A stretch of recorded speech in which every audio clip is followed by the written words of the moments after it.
Pronto. Então, começamos mais um Cine Caminhos. Eu vou apresentar o nosso convidado de hoje, que vai falar sobre o filme O Milagre, que é um filmaço, espero que vocês possam ter assistido, né? Se não assistiram, vão ficar com vontade de assistir depois do encontro de hoje, tá? Ó, então deixa eu pegar minha colinha aqui para apresentar o Klein. Só um segundinho, tá aqui. Vamos lá. Wilson Klein, psicanalista, mestre e doutor em psicologia clínica pela PUC de São Paulo. Atualmente é professor no curso de teoria psicanalítica da COGEAI, da PUC de São Paulo também, né? É coautor do livro Psicologia das Massas, Um Século de Pensamento Crítico, da editora Blucher, e também, né, do livro que se chama Sonhar, Figurar o Terror, Sustentar o Desejo, da editora Zagodoni. Tá bom? A gente vai ouvir, então, a fala do Klein. Depois, por favor, fiquem à vontade, tá? Para vocês erguerem a mãozinha, abrir o microfone, porque a ideia é que a gente possa fazer um bate-papo psicanalítico, tá? Esse é o nosso conceito aqui. Tá bom? Então é com você, Klein, por favor. Obrigado, obrigado, Bruno. Primeiramente, boa noite a todos. Obrigado a todos que estão aí acompanhando. Eu espero mesmo fazer jus às palavras do Bruno, né, de que pode ser uma noite agradável, de que aqueles que não assistiram ao filme fiquem com vontade de assistir ao filme depois, né? Seria talvez conveniente perguntar, né, quem assistiu ao filme antes desse dia, antes de hoje? Boa. Pelo menos os que estão aqui na minha telinha, tá tudo certo, né? Tá bom. Legal porque é um filme peculiar, né? Um filme tem uma peculiaridade, né? Eu diria que é um filme pluritemático, né? Mas primeiro vamos tentar conversar um pouquinho a respeito da autora desse livro, né? Que deu origem ao filme, a Emma Donoghue, né, que é irlandesa, né, que nasceu na Irlanda, que é onde se ambienta o filme, onde o filme se passa, muito embora em 1862, ela nasceu anos depois, em 1969, né, quer dizer, então, portanto, bastante tempo depois, mais de 100 anos depois. E esse livro guarda algumas características interessantes. Primeiro porque a autora, por ter nascido na Irlanda, retrata as questões que a gente vai abordar aqui, e ela própria acaba, como boa parte da população, acaba fazendo um trajeto que é da Irlanda para a Inglaterra, e depois ela acaba ganhando o mundo, aí atualmente ela mora no Canadá, né? E que é um trajeto, assim, uma imigração peculiar, né? Especialmente no período da Grande Fome, né? Que é o cenário de fundo desse filme, né? A Grande Fome na Irlanda, não é? Foi uma tragédia, né? E a gente vai falar um bocadinho, né? Mas antes disso, né, só para referir a vocês, a Emma também é a autora do livro cujo filme, né, cuja produção, acho que da Netflix também, deu lugar ao filme O Quarto de Jack, né? Acho que talvez algumas pessoas tenham assistido, ela é a mesma autora. Ela tem uma larguíssima produção, é uma mulher que produz bastante.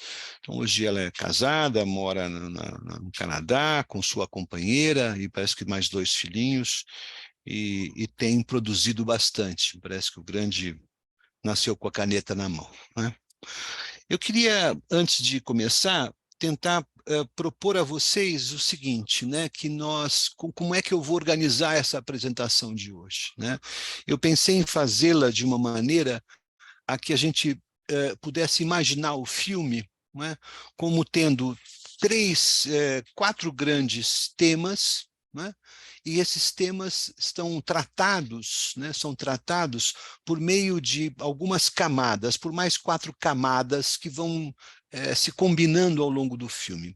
Os 4 temas que me parece, os 3 temas que me parecem importantes, né, diz respeito justamente à grande fome, né, como cenário, né, e o tema do jejum, né, que é aquilo que acomete a garotinha, né, a Anne, e faz lugar nisso, né?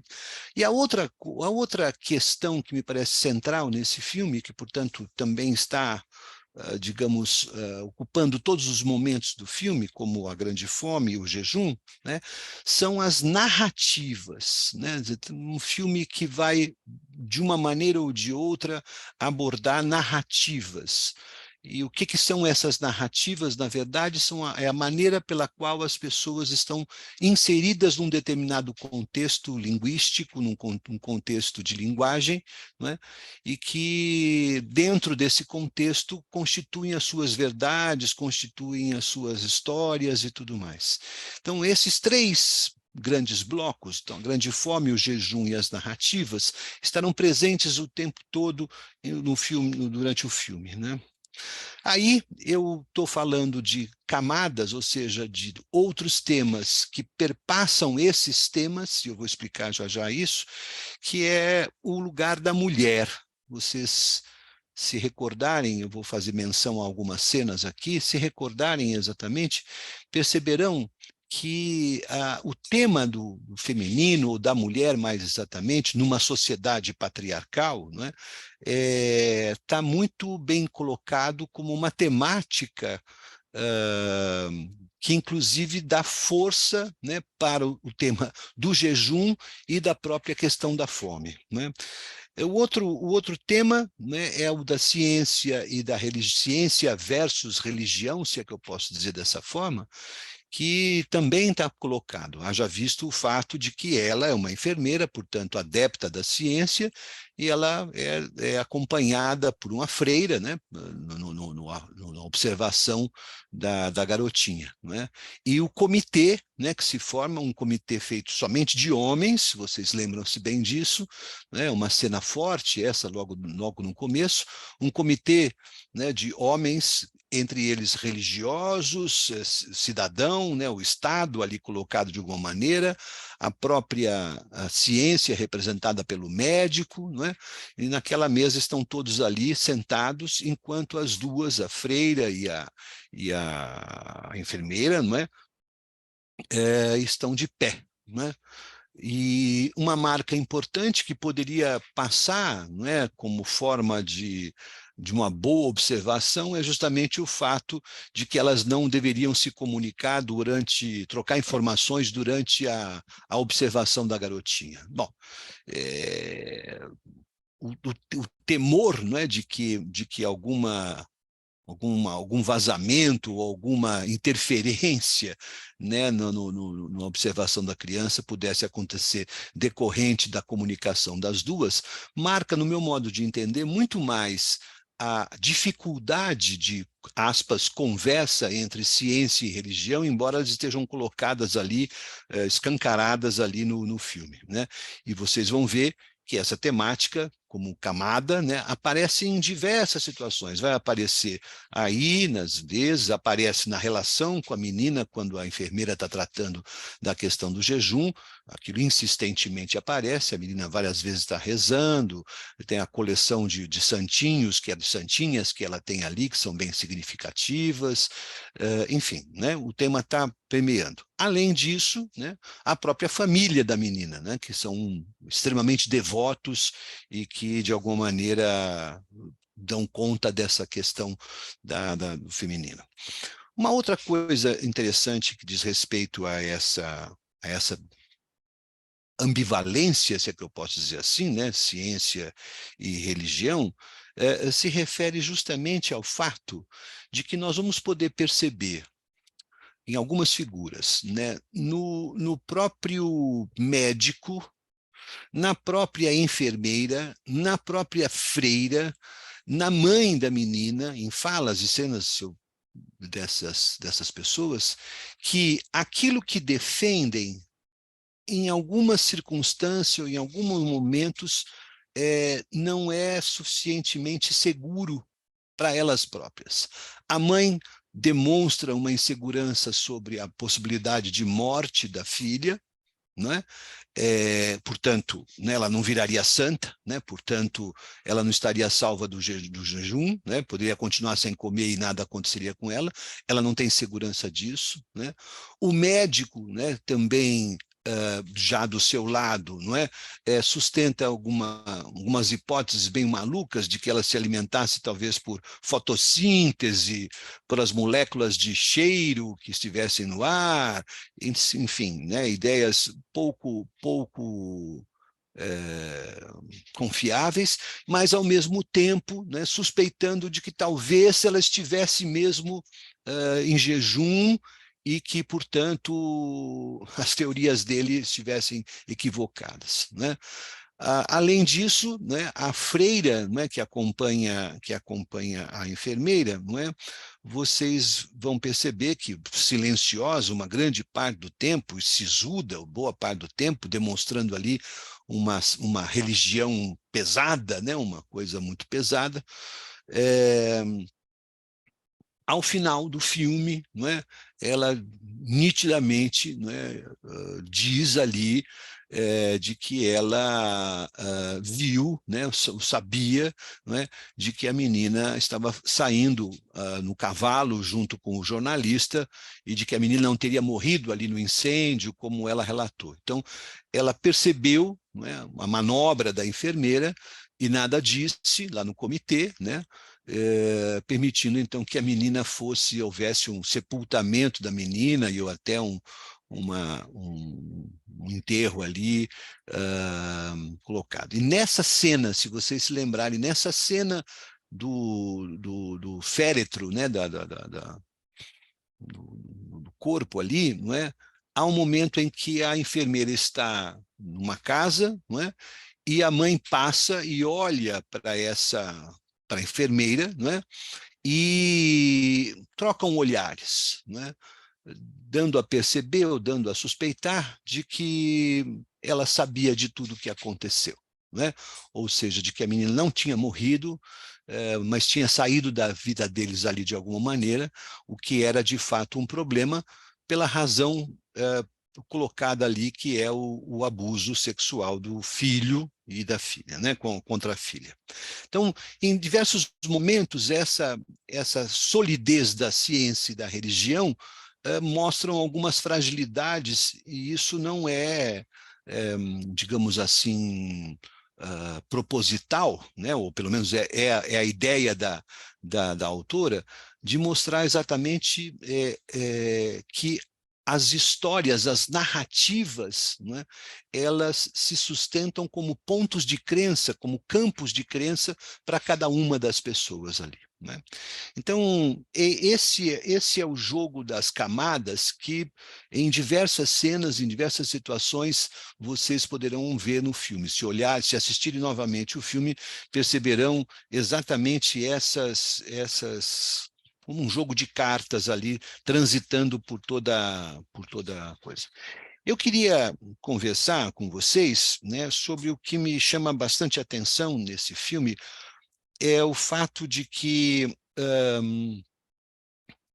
embora esteja lá no meio do filme, né, há um momento em que o jornalista oferece à menininha o brinquedinho, né, cujo nome é Talmotrópio, né, que é o brinquedinho do passarinho na gaiola, não é?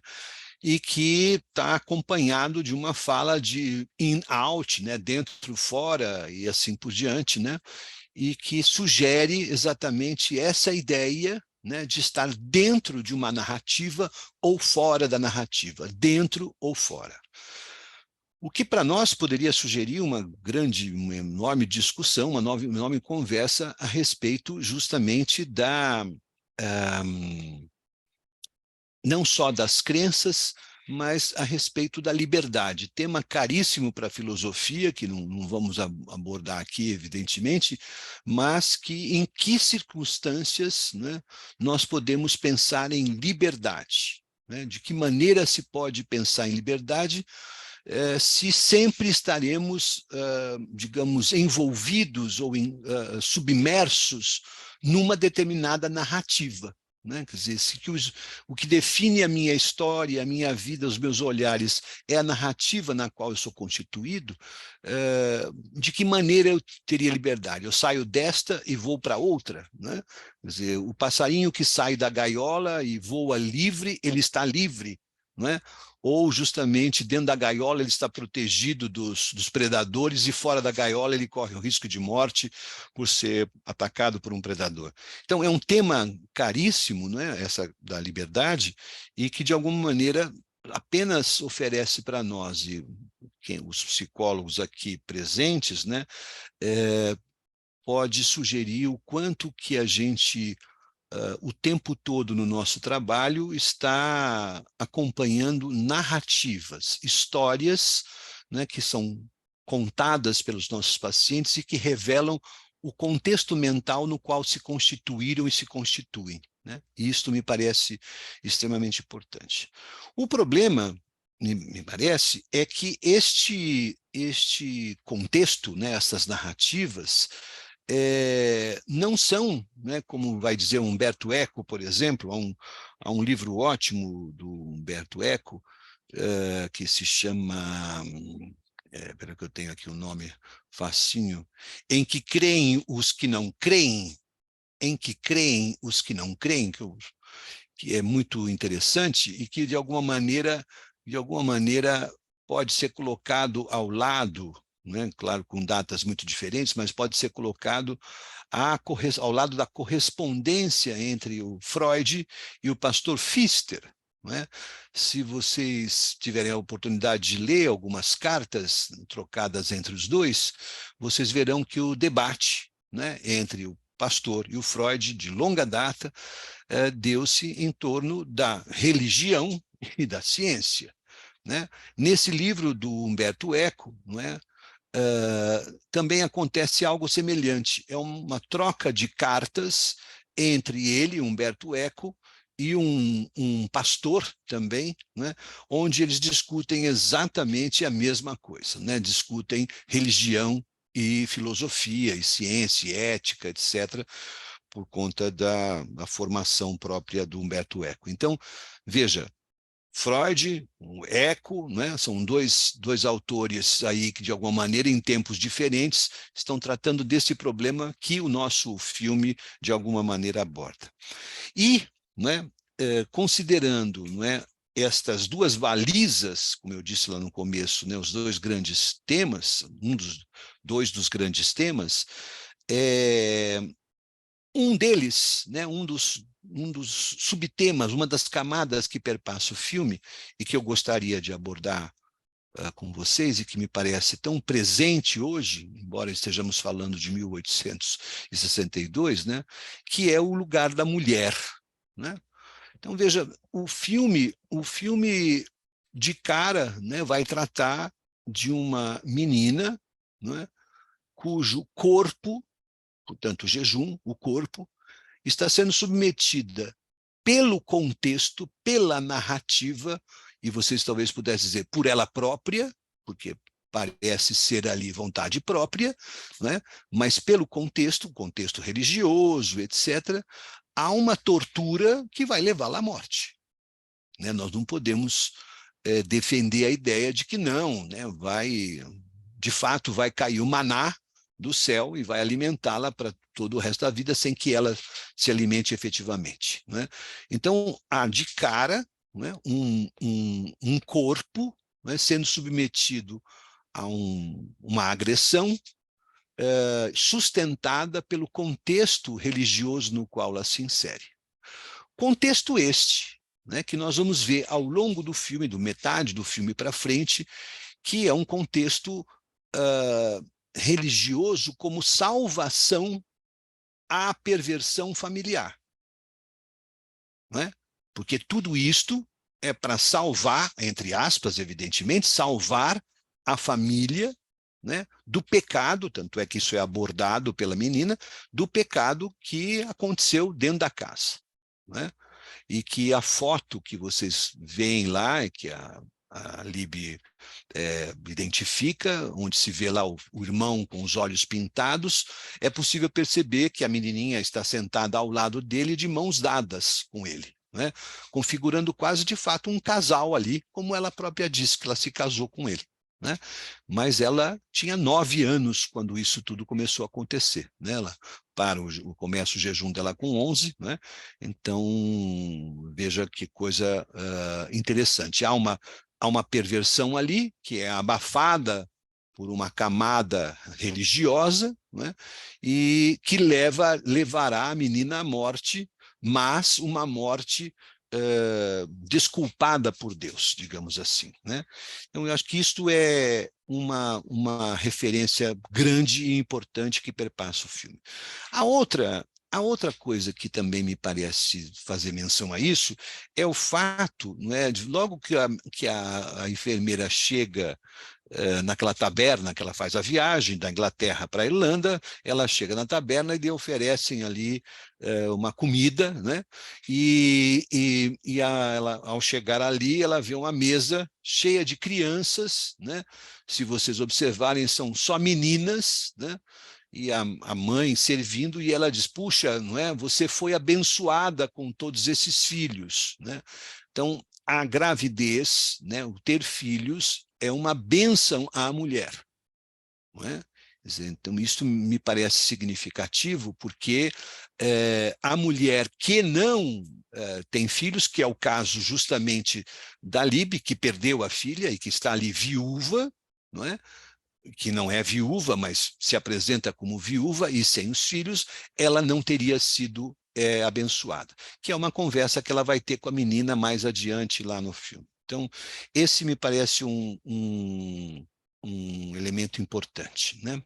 A outra cena em que as mulheres aparecem fortemente é na própria casa da família, onde só há um homem morre, que é o irmão, o filho ali da casa, e o pai está ali presente numa figura muito apagada, que pouco fala, que pouco sinaliza, não é?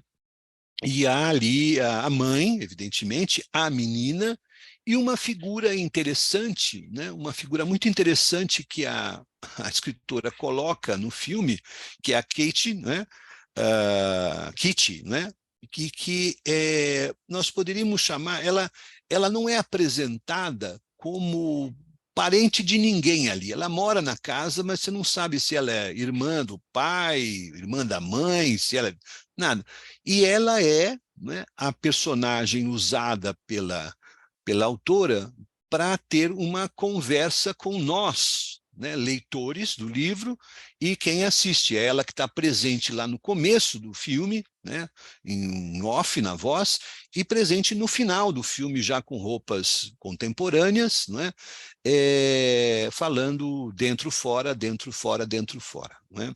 Quer dizer, o que faz com que, de fato, o Taumatrópio seja o grande eixo, né, desse filme. Né? Então, por isso que ela fala lá disso no final do filme. Né?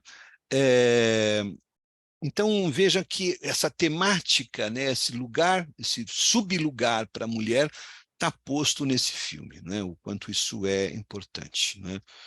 A outra coisa que eu queria tratar com vocês, que é um pouco com consequência ou determinante desse lugar da mulher, logo de cara, né, para quem fez uma longa viagem, né, um prato de comida, não é?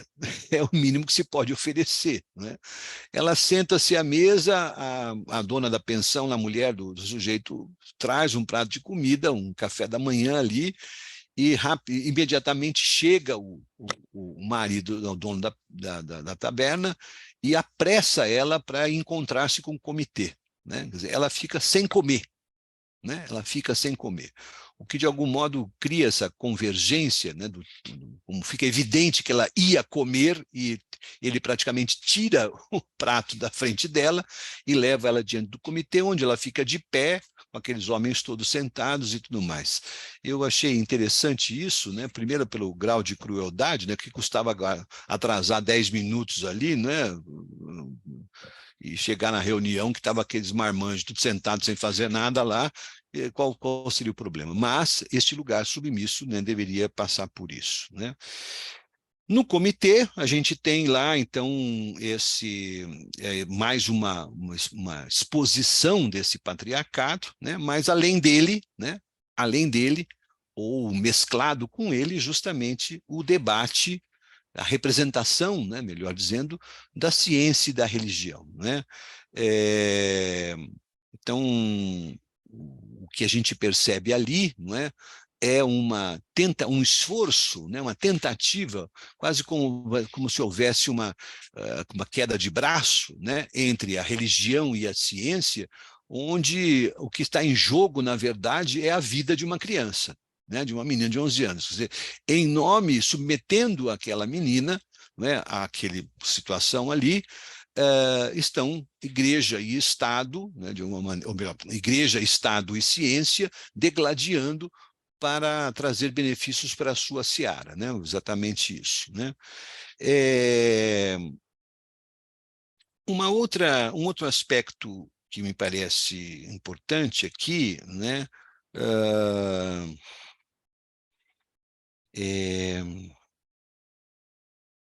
É a gente ir percebendo, né, que há uma cena que eu acho bastante marcante, né, porque todo o início, né, do contato da freira, da enfermeira com a menina, é um contato frio e distante, né, ao ponto, inclusive, da menina tentar perguntar de que modo poderia chamá-la, Elizabeth, Beth, ou coisa assim, e ela disse enfermeira Elizabeth, né, senhora Elizabeth, marcando uma distância importante ali, né?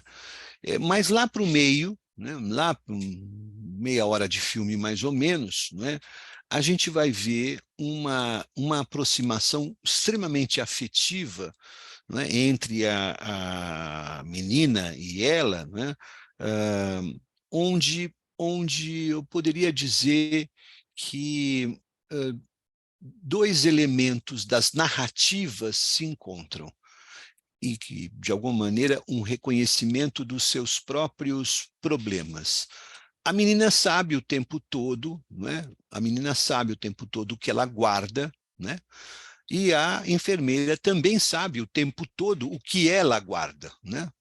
Ela guarda a morte da filha, ela guarda a dor dela e ela guarda também um sacrifício no próprio corpo, que são as espetadas que ela dá no dedo toda vez que ela toma aquele alucinógeno, né, que a gente supõe ali que seja laudano, né, que é uma mistura que foi uma mistura que foi muito usada, né, muito usada nesse período século XIX para o XX, né, e que na minha pesquisa aqui, eu fui ver o que poderia achar de interessante, eu descobri que esse elixir, né, essa coisa que é alucinógeno, né, ela tem um efeito abortivo, né? Quer dizer, então, curiosamente, ela toma ali um remedinho para poder dar uma relaxada, não é? Sair um pouco fora do ar, e, ao mesmo tempo, aquilo tem um caráter abortivo, né? Ela não está grávida, evidentemente, mas esteve grávida, né? E perdeu a filha. Então, acho que isso reflete um pouco mais uma dessas agressões ao corpo, né? Que é importante notar. Então, cada uma tem as suas dores, e parece que, por meio dessas dores, elas conseguem empaticamente se aproximarem, não é? Então, ou seja, há uma cena, a menina está deitada ali na cama, elas estão próximas uma da outra e conseguem se tocar, né? A menina toca nas mãos da enfermeira, e ali me parece que o filme muda, né, a partir deste momento, não é? Por meio dessa empatia, por meio dessa identificação, não é, que acaba acontecendo entre as dores, né, de cada uma, é o momento em que a enfermeira começa, digamos assim, a pensar em estratégias efetivas para salvar a menina, que não é alimentá-la à força como ela tentou cenas anteriores, né? Mas é de pensar uma forma de tirá-la daquela história, né? E que isso culmina com a revelação da menina de toda a questão que envolveu o abuso sexual. Então, veja, é um momento de aproximação, né, que vai casar ali, de alguma maneira, com a revelação, né, das dores uma para a outra, né? Mas isso também não vai escapar, né? A gente sabe que não vai escapar das narrativas, né? Porque lá, quando a menina está também sob o efeito desse mesmo chá, né, desse xarope, dessa laudano, né, se supor que seja isso, né, a menina se desfalece, ela vai ser levada lá pelo jornalista embora, não é? A gente vê ali exatamente um momento em que a dor da menina, não é? E a dor da própria enfermeira, além de ganharem uma unidade ali, uma coisa, elas vão precisar constituir uma nova narrativa. A nova narrativa é justamente a morte da Anya e o nascimento, né, o surgimento da Nan, né? Quer dizer, então, veja, e isto se confirma enfaticamente, porque ela vai ser levada pelo jornalista, acorda dias depois, não é? E passa a ser filha de um casal, não é? Que vai morar no Canadá. Né? Canadá, aliás, que é a cidade, o país onde a escritora mora atualmente, né? Isso me parece muito interessante, né? Muito significativo, né? O quanto não dá para sair das narrativas, né? A outra questão que me parece bastante importante de ser abordada, não é? Ainda sobre o estado de saúde da menina, é com relação ao jejum, não é? Esse livro, não é? Esse livro que ela escreve, não é? Ele contou, evidentemente, como uma pesquisa, alguém que faz um trabalho sério resolve fazer pesquisa, né? E houve, na verdade, uma personagem, né? Uma mulher, uma menina britânica, né? Que passou pelas mesmas condições, os mesmos passos da nossa personagem aqui, né? Chama-se Sarah Jacobs. Quem quiser pesquisar um pouco da vida dessa cidadã vai ver que boa parte das condições da nossa personagem se assemelham bastante às condições dessa moça que de fato existiu e que de fato morreu nas mesmas condições que ela, não é? Quer dizer, e o que demonstra, né, que num período muito próximo, inclusive, à data em que o filme se passa, né? Inclusive, vale a pena destacar, né, nessa questão, o fato de que essa semelhança de histórias, não é? Não impediu que o debate entre ciência e religião, não é? Não existisse na vida real. Quer dizer, a Sarah, a moça que de fato morreu, também esteve na mesma condição. Aliás, os pais dela, não é, foram condenados, né, porque foram levados a julgamento, não é, e como responsáveis pela morte dela. Né? Porque também se beneficiavam ali de alguma forma, talvez sob a forma de dinheiro ou coisa assim, mas se beneficiavam também, como havia ali algum benefício, como a gente viu lá a caixinha de doações, etc, etc. Então, veja, não vejo que a gente possa olhar pelo ângulo da má-fé, né? Mas, pelo contrário, pelo ângulo da fé. Né? Não é a má-fé, é o ângulo da solução pela fé. Não é? Ou seja, não é? Isso tudo vai ser resolvido pela fé, né? Pela narrativa. Né? Bom, Um outro aspecto que eu destacaria para a gente poder tratar, vocês devem se lembrar de uma cena que diz respeito a essas narrativas importantes, diz respeito a uma mulher que está naquela estradinha, não é, horrível lá, e que vem puxando um burrico, não é, bastante debilitada, bastante com roupas bastante surradas, né, puxando um burrico, e ela cruza com a enfermeira e faz referência ao jornalista, não é? E elas conversam e ela diz assim, então mande lembranças para ele e tal, e não sei o quê, que eles eram amigos de infância, de escola, alguma coisa assim. E ela diz, né, ele foi estudar e eu fiquei aqui. Né? Ou seja, ele se torna um grande jornalista, o que tudo indica era um grande jornalista, né? E ela ficou ali, né? E o que restou a ela foi aquele lugar de mulher fragilizado, empobrecido, escravizado, de certo modo, puxando o burro. Né? Puxando o burro. Eu acho que a imagem fala por si só nessa cena aí, né? Então, isso é interessante. E revela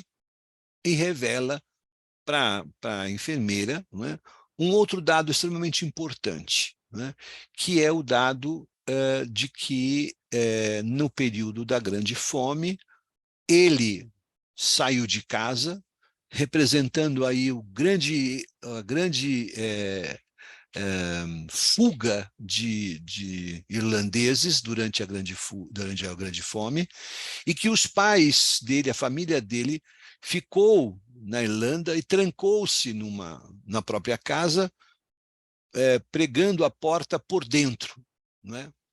E acabaram, evidentemente, morrendo ali, porque não tinha comida. Não é? Dizendo exatamente, não é, ela comenta ali, né, que talvez pudesse ser uma espécie de vergonha, constrangimento de morrer na rua, de cair na rua morto pela fome. Não é? É muito interessante isso, porque isso também insere, né, os sentimentos, as emoções, os destinos, numa determinada narrativa que envolve a grande fome. Né? Bom, por que houve essa grande fome? Né? Por que aconteceu essa grande fome? Essa grande fome aconteceu, né, algumas notícias que se tem disso, de que foi foram infectadas, as batatas foram infectadas e desenvolveram lá uma doença e contaminou todo mundo, e as pessoas se alimentavam basicamente de batata e portanto, não podiam mais comer batata e não tinha mais batata para comer e morreram. Não é bem essa a história. Né? A história remonta tempos atrás, né, onde a Irlanda, né, colônia da Inglaterra, né, mais ou menos assim, Europa e Brasil, alguém deve conhecer esse país aí, não é? Em que a Irlanda foi considerada uma espécie de celeiro da Inglaterra. Então, os latifundiários, né, donos de terras, mais ou menos como aqui no estado de São Paulo, que o governador pretende entregar terras a 90% menos do que o valor que elas valem, né? Lá também aconteceu isso, né? Ou seja, os latifundiários ingleses tinham terras na Irlanda e não iam morar na Irlanda e só extraíam de lá, né, os alimentos que era plantado para levar para a Inglaterra e vender, e enriquecer com isso. Enquanto tudo isso trouxe um problema econômico fortíssimo para a Irlanda, né, levando a situações bastante ruins, especialmente, né, a fome. Essa fome, né, não a grande fome, mas a fome, porque já havia acontecido outras, levou ao poder, né, o dinheiro, a circulação do dinheiro caiu drasticamente, fazendo com que doenças, com que a pobreza e tudo mais fizessem as pessoas estarem pelas ruas. O Estado, pressionado, resolve cuidar dessas pessoas, né? Cuidar descuidando. Né? criam ali uma espécie, primeiro uma iniciativa de cozinhas públicas, né, que deu até certo, porque as pessoas se alimentavam, mas rapidamente foi tirado fora e instalaram ali hospitais ou lugares de acolhimento dessas pessoas, e a higiene era péssima, não é? Fazendo com que, por exemplo, né, as doenças se proliferassem lá. E possivelmente, né, essa doença que acaba tomando conta e matando um monte de gente tem origem desse descaso, né, do império sobre a colônia, né? Então, veja, de novo uma narrativa aí, né, que resulta em problemas sérios, né, no que diz respeito ao povo. Essa história, até onde eu pude buscar, não é? Tem a história oficiosa e a oficial, né? Essa aí parece ser oficial, e a oficiosa é que a batata ficou doente e matou todo mundo, né? E não é bem isso que está posto aí, né? Então, veja, essa situação que envolve lá o jornalista e sua família, e o constrangimento que a família teria de, né, morrer na rua, não é? Está inserida nesse contexto, nessa narrativa, né, faz parte dessa narrativa que tem a ver com a própria política, né, do império com a colônia. Então, não é alguma coisa da ordem individual, né, mas é de uma ordem coletiva, né, de como é que as coisas estavam postas ali. Bem, para me encaminhar para o encerramento, acho que está perto aí, não é, Bruno? Está perto do nosso limite, não? Tá?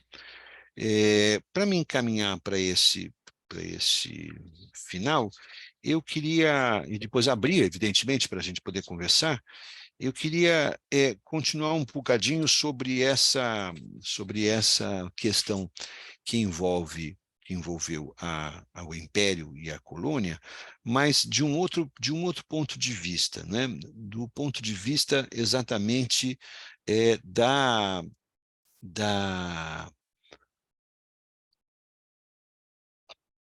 das certezas, né, ou das dúvidas, né, das certezas ou das dúvidas que vão sendo infiltradas e colocadas para as pessoas, e isso vai fazendo um contexto no qual elas ficam inseridas. Digo isso pelo seguinte, né? A gente não pode, evidentemente, né, eu me amparo aqui exatamente no Humberto Eco para falar sobre isso, a gente não pode, evidentemente, pensar que seja a crença ou a descrença sejam coisas instantâneas, estáticas. Elas são dinâmicas, né? Crenças e descrenças são dinâmicas, flutuam com o tempo, né? Estão sujeitos aí a mudanças constantes, né, mas que essas mudanças acontecem por meio de diálogos, de revoltas, de inquietações, que é exatamente a tensão que a gente percebe, né, entre a ciência representada pela menina e a fé ou a religião representada pela freira, pela família, etc., etc., uma tensão que vai gerar uma mudança. Então, muitas pessoas, né, que olham para esse filme e dizem assim, bom, o filme termina como, né, um conto de fadas, né, e eles viveram felizes para sempre, né? Os três ali se mudam para o Canadá e viveram felizes para sempre. Não, evidentemente que não é? Não me parece que era essa a intenção com esse final, né? Pelo contrário, era mostrar exatamente a possibilidade da mudança de narrativa, da alteração das narrativas. Porque aquela cena, não é, aquela situação, tal como ela é apresentada, muda a configuração dos três personagens. O jornalista já tinha dito que não tinha intenções de se casar e ter filhos, etc., não queria viajar. A enfermeira, não é, muda a condição dela de ser uma mulher pecadora, né, porque era viúva, porque perdeu a filha, etc. E a menina, obviamente, pelo que a gente viu o filme todinho, né? Essa cena, isso tudo mudará, né? Imagina-se que mudará, né, em função de uma nova configuração dessa narrativa, né? Abrindo espaço para novas experiências e novas perspectivas, né? Então, oposto a isso, né, oposto a essa a aceitação e a percepção dessa dinâmica, a gente tem exatamente a estagnação, né? O caráter estático, né? Do que se acredita e do que se pensa, né? Narrativas fixas, né? Que não, teoricamente, né, ganham força não mudando. E aí eu colocaria duas questões, né, que me parecem extremamente importantes, né, e que talvez para mim foram sugeridas nesse filme. A primeira, né, para os psicanalistas que estão aí, não é, presentes, né, nós bem sabemos, né, que o Freud, não é, e a construção da psicanálise, né, representam a mudança de narrativas sobre a sexualidade, sobre a própria mulher, etc., representam essas mudanças, mas mais do que isso, não é, a psicanálise, a construção da psicanálise representa uma mudança de paradigmas, né, uma oferta de um novo paradigma para a própria ciência, né? O Freud, como um médico, né, caminha na direção praticamente oposta, e acho que essa, no meu entender, essa é uma luta pessoal do Freud, não é? Na construção da psicanálise, no que diz respeito justamente a sair, né, de uma condição estática chamada medicina da época e caminhar na direção de uma ciência que ele inaugura, que nós todos sabemos que é muito aberta, né? É bastante aberta, e que procura acolher a diversidade dos pensamentos, né? Então, acho que nessa direção a gente tem isso, né? Então, uma questão que eu proponho nesse campo é exatamente a presença de uma rigidez na concepção da saúde, né? E, consequentemente, do corpo que é cuidado e é objeto de estudo desta saúde, né? Então, será que o corpo que a medicina nos diz que temos mesmo? Porque o meu corpo, o corpo de vocês, é fortemente construído pela narrativa da medicina. E eu não sei se eu tenho esse corpo, né?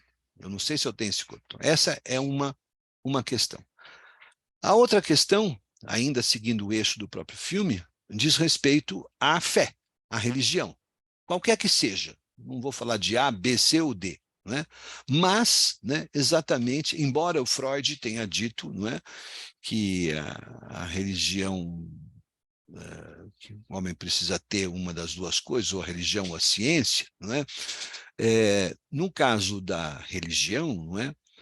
Me parece que os dogmas, e essa é a expressão, os dogmas, né, até por definição, são imutáveis. Não mudam. Não é? Não mudam. Não é? Já conversamos em outras ocasiões sobre isso e sabemos exatamente como alguns valores, né, algumas posições também definem o fiel, né?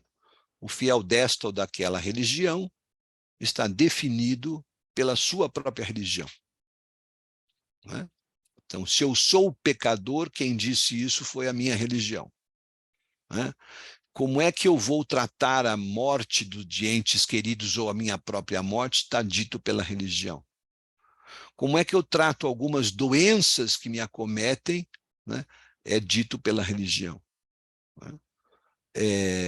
E o curioso ponto de convergência dessas duas situações estava lá no comitê, né, que foi formado, e está no fato, né, exatamente das meninas jejuadoras que tomaram conta do século XIX, princípio do XX, e que hoje não chamam meninas jejuadoras, mas chamam anoréxicas ou bulímicas. Né? Então, esse filme também convida a pensar a concepção que temos de anorexia e bulimia, dos transtornos alimentares de um modo geral, né?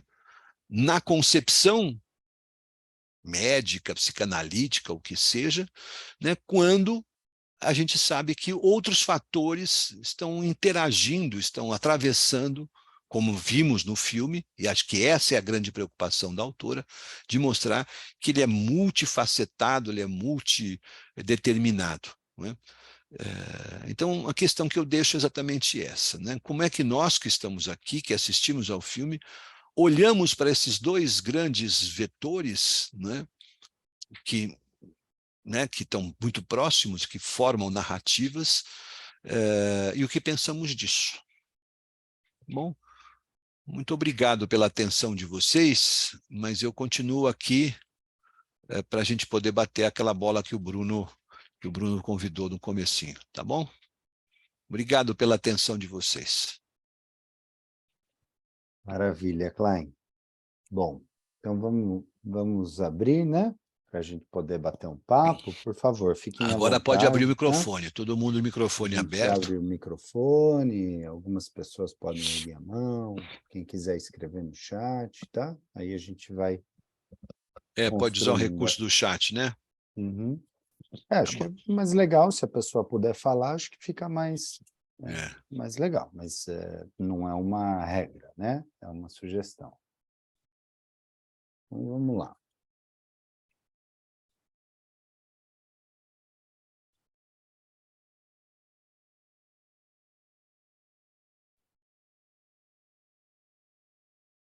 Tem um Acho que o Ricardo, comentário não, aqui do Ricardo, Ricardo, né? Não sei se o exato. Ricardo quer falar. Ricardo, quer abrir para falar para a gente? Acho que está sem som, Ricardo. O seu microfone está desligado. Não dá? Tá. É que ele fez um comentário, né? Sobre os Uhum. latifundiários. Agora Bom, sim. eu vou ler aqui, mas, enfim, ele está falando idem os latifundiários usineiros do Nordeste, né? Vide Casa Grande de Senzara, do Gilberto Freire, e hoje avessos ao paradigma de transportes por ferrovias e metrôs, não há metrôs no Nordeste. Claro que há o legado instintivo egóico familiar e da fé, tal qual o contexto do filme, na Irlanda. Bom, né? Teria que ouvir um pouquinho aí, né? Não, eu acho que ele aponta para uma questão importante isso, né? Quer dizer, a gente pode falar em termos assim, vamos dizer, de uma linguagem atual, né? Quer dizer, que são os interesses deste grupo ou daquele grupo e tudo mais. Mas para além, né? Para diante dos interesses, né? Isso perpassa exatamente ideias que são as tais narrativas que, mais do que se referir ao interesse financeiro, é claro que envolve interesse financeiro, mas tem a ver com as próprias crenças dessas pessoas, né? O filme trata exatamente desse aspecto super forte, super intenso, que são as crenças. É mais do que o interesse, é no que eu acredito. Né? Então, acredito que, como ele está dizendo aqui, o transporte, né, precisa ser feito da forma como sempre foi feito, e daí, então, consequentemente, o investimento em metrôs e em outros meios de transporte acaba não acontecendo tão fortemente em outros estados da federação. Acho que sim, como tem consequências, do mesmo modo que, né, alguns analistas indicam que as razões pelas quais a fome se deu na Irlanda, ou a grande fome se deu na Irlanda, e que até hoje, né, o povo irlandês trata isso com muito respeito, né? Eu tinha separado aqui alguém já viu? Deixa eu ver se eu consigo mostrar aqui. Eu acho que vai ser... É fácil, é só procurar aí no Google depois, a Grande Fome, é, e vai ver essas estátuas que estão lá em Dublin, e que de fato retratam exatamente essa penúria, né, do povo durante esse período.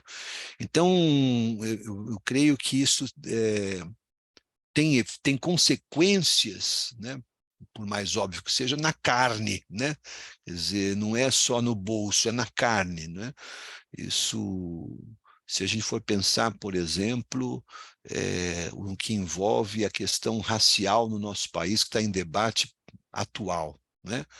É, a narrativa que envolve o negro no Brasil e em outros lugares do mundo, quando a gente olha por esse ângulo, é assustadora, né? É assustador pensar, não é, que essas pessoas estejam em condições inferiores, né, em várias ofertas que a cidade tem, que o Estado tem, justamente por conta de narrativas, né? Justamente por conta de crenças, né? Então, enfim, a gente pode aqui, né, abordar de diversas formas, bem como a mulher, né? Bem como a mulher. Nós estamos falando de 1862, mas a gente podia falar de 2023, né, da condição da mulher, né? Como é que é isso, né? Quer dizer, que alguém subjuga a mulher ainda hoje, né? Acho que é isso que é importante. Claro. Oi, quem Eu é? queria fazer um comentário. Eu Oi, aqui, a Raíssa. oi, Raíssa. Claro, Tudo claro, claro. bem? Tudo bom, querida. Que bom que você está aí. Bom, nesse recorte que você está trazendo, né, sobre o lugar da mulher, eu fiquei pensando na questão desse lugar da vítima, né, sendo a culpada, porque a impressão que o filme passa é que ela sendo vítima, ela carrega uma culpa. E tal Perfeito. culpa, né, faz com que esse ego fique um ego mortífero, né? Sim. Ele leva exatamente à aniquilação dela. Então, eu queria que você falasse sobre esse ponto. E teve um outro, aproveitando aqui que eu estou falando, que é a questão da parte lá no final, né? Quando a enfermeira parece que entra na alucinação dela. Acho que teve um ponto que me chamou muita atenção, que ao invés dela ir para o lado da lógica, né, de tentar fazer com que aquela menina voltasse a comer de uma forma, né, forçosa, ela parece que de alguma forma ela entra, né, na ideia justamente ali de que talvez não fosse a parte racional, né, que tivesse o caminho, né, e justamente entender que ela precisava dessa morte para justamente de algum ponto Nascer. nascer. Não, legal que você tenha lembrado dessa questão da culpa. Eu vou abordar primeiro essa questão da culpa, Tá. e eu acho que é importante, né, que, no meu modo de entender, depois a gente fala do ego mortífero, mas no meu entender, ela está anterior, ou ela acontece de modo mais sutil, né, está mais presente ali, anterior ao próprio fato dessa menina, a própria questão dela, né? Quer dizer, a condição da mulher naquele tempo, e quiçá no nosso, não é? Já é, por definição, não é, culpada. Quer dizer, é como se a culpa, não é, estivesse absolutamente entremeada à condição do feminino. Muito menos, infinitamente menos, do que a condição do homem, do patriarcado. Não é? Então, por que eu estou dizendo isso? Se a gente for olhar para a mãe da menina, né, para a mãe da menina, ela está cuidando de dois, que é a menina e o filho morto. Não é? Ela diz, né, eu quero ter meus filhos próximos de mim. Né? E ela também esboça uma cena interessante naquela cozinha, naquela sala, em que está a enfermeira e a mãe, uma num lado, outra no outro, e elas se entreolham ali, e refletindo exatamente, não é, esta dúvida, a presença desta dor, porque o que a mãe tenta afirmar é que ela vai ser santa, ela está jejuando porque não sei o quê, não é? Mas isso tudo, ela sabe o que aconteceu. Então ela carrega essa culpa, essa mãe. Ela porta as duas coisas, né? E me parece que isso é muito anterior, né? Ou isso é um solo sobre o qual, infelizmente, se edifica boa parte do feminino, né? E aí restaria a pergunta, por quê, né? Por quê? Se a gente olhar famílias tradicionais, a gente já deve ter ouvido isso inúmeras vezes, os problemas escolares da criança em casa é culpa da mãe. A doença que a criança pega, gripe, não sei o que, é culpa da mãe. Não é? Se a criança fala palavrões, não sei o que, é culpa da mãe. Não é? Quer dizer, a pergunta é, qual é a participação do pai? Não é? Qual é a participação do pai? Evidentemente, né, esse grupo que a gente tem aqui tem recurso suficiente para pensar bem diferente isso tudo. Mas se a gente dá uma olhadinha em volta, a gente vai perceber que a mulher carrega isso e ela se sente responsável pelo palavrão que a criança falou, pela nota baixa que ela tirou na escola, pelo destino que ela teve e assim por diante, né? Quer dizer, isso é muito significativo. Bom, no caso da menina, não é, no caso da menina e no caso da enfermeira, né, a enfermeira, porque perdeu a filha e o marido foi embora, esse é o que aconteceu, né, ela não está sofrendo apenas de um luto. Né? Essa dor da perda é acompanhada de um alto flagelo, porque aquela agulhinha que ela espeta no dedo, para quê? Né? Se não para sentir dor. Né? E aí a gente vai na direção exatamente do que você fala sobre o ego, ou seja, eu preciso da dor, né? Não para compensar, mas para marcar dentro da minha estrutura, e quando se está falando de ego, está se falando disso, né? Não é? Então, da minha estrutura, da minha organização, não é?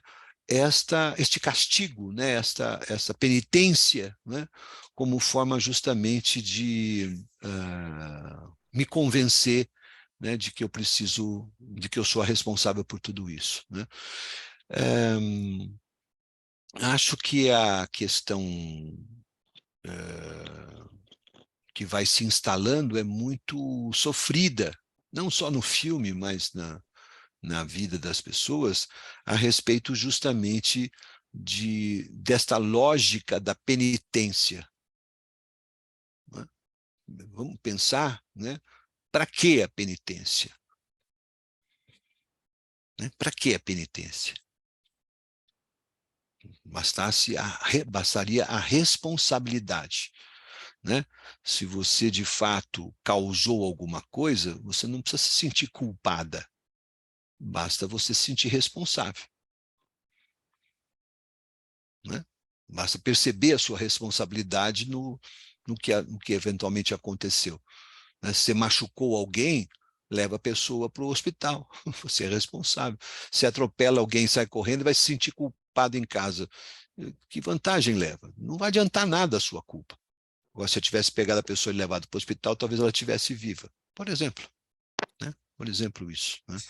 Então, essa ideia da culpa me parece um outro implante, né? Uma outra narrativa que tem origem justamente, né? Jesus morreu na cruz, né? Colocou coroa de espinhos, né? Há práticas religiosas de autossacrifício esparramadas pela história. Né? Para quê? Né? Para quê? Tá bom? Tudo bem para você? Legal. Helenice, por favor, depois eu leio o pessoal que colocou no chat, tá? Oi, boa noite a todos. Boa noite, Helenice. Tudo bem, Klein? Obrigada, viu, Bom, queria parabenizar o Bruno aí pelo evento, muito rico, e você também, Klein, confesso que depois do tema do jejum eu me sinto absolutamente saciada aí com as suas considerações. Eu acho que é um filme belíssimo, né? E a maneira como você foi analisando, de uma riqueza muito grande. Estou cheia de ideias aqui, mas eu queria fazer um comentário, né? Talvez para quem quiser conversar também, além de você, Klein. Bom, eu acho muito interessante essa ideia, né, de pensando a medicina e a religião, ou a ciência e a religião o tempo todo presente, né? E aí eu fui pensando uma porção de coisas e acho que no final, nas suas últimas considerações, eu acho que amarrou para mim de uma maneira assim, né? Você fala, bom, a medicina vai nos dizer que corpo nós temos, né? Normalmente um corpo doente, né?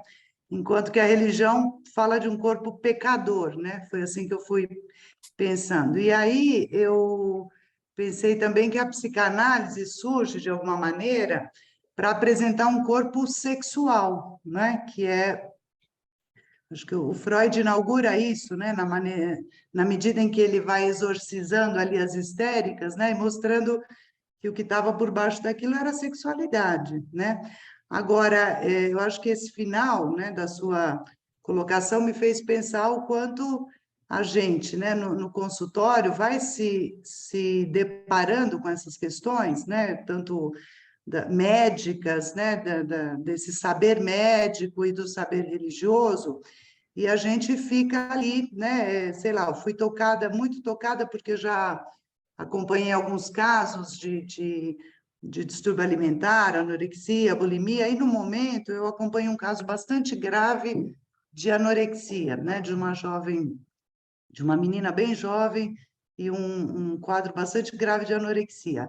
Mas o que eu fiquei pensando, e gostaria de compartilhar com vocês, ver se tem algum eco aí, o que mais me impactou nesse filme, talvez por conta da minha vivência na clínica atualmente, tem uma questão incestuosa ali, né, do irmão, sem dúvida, o tempo todo presente, mas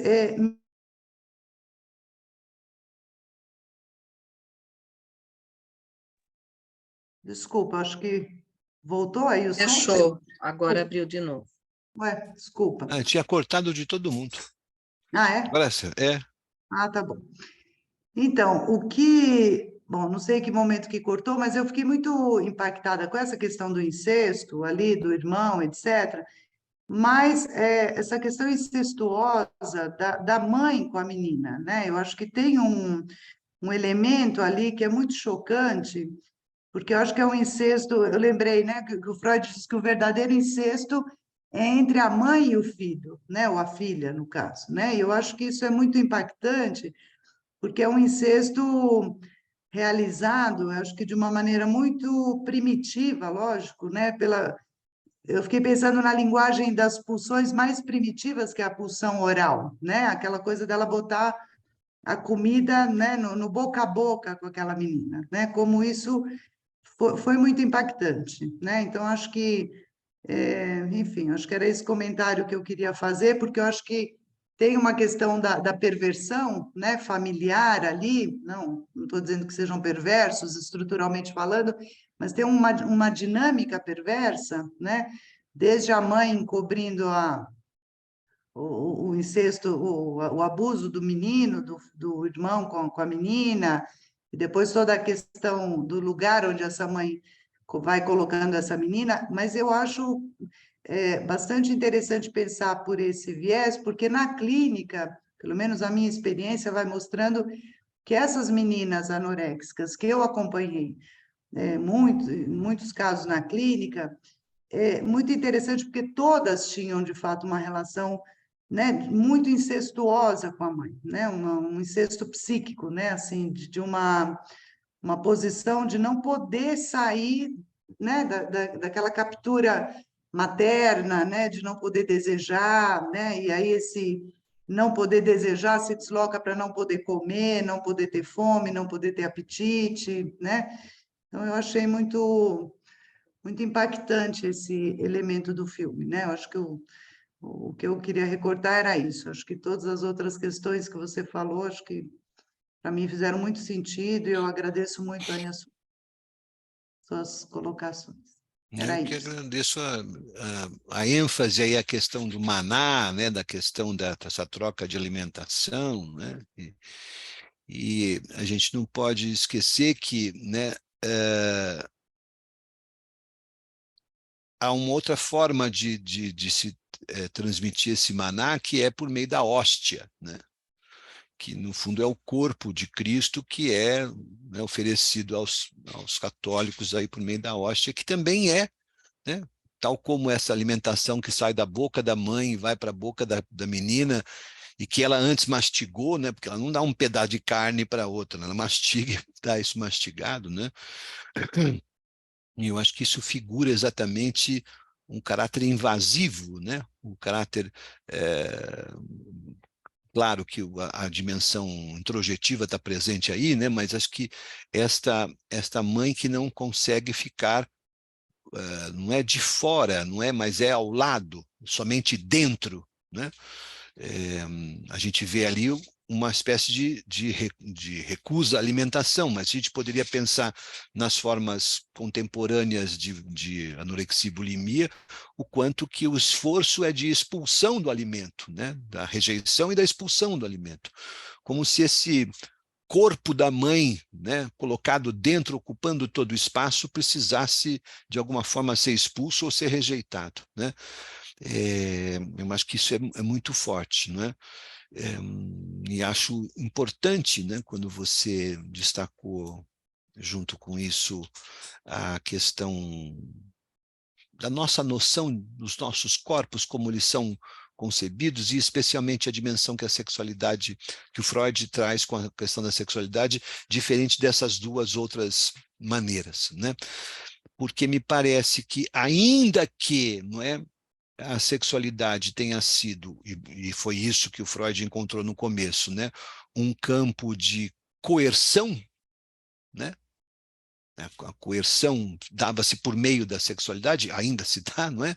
Ela é ao mesmo tempo libertadora, né? É libertadora quando justamente é possível percebê-la, senti-la, usá-la, né, de uma boa forma, né? Então,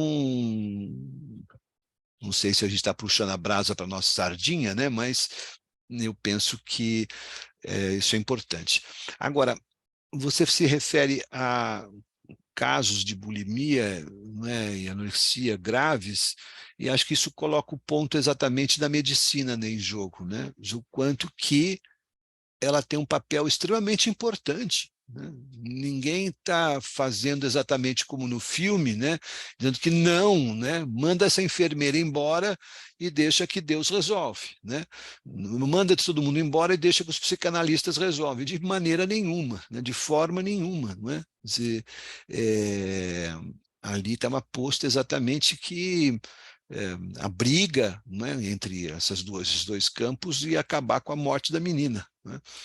E eu acho que a nossa posição pode ser exatamente essa, né? Ou seja, é imperioso que a gente reconheça em diversos quadros psicopatológicos a necessidade da medicação, a necessidade da intervenção médica, sem sombra de dúvida. Porém, não é, eu não preciso pensar que o meu corpo, né, está definido exclusivamente pela medicina, né? Como diria o Foucault, isso é o biopoder, né? Isso é o biopoder, né? Assim, e a gente bem percebe o quanto que o corpo e as doenças, DSM e coisas afins, né, são um meio de controle, né? São um meio de coerção.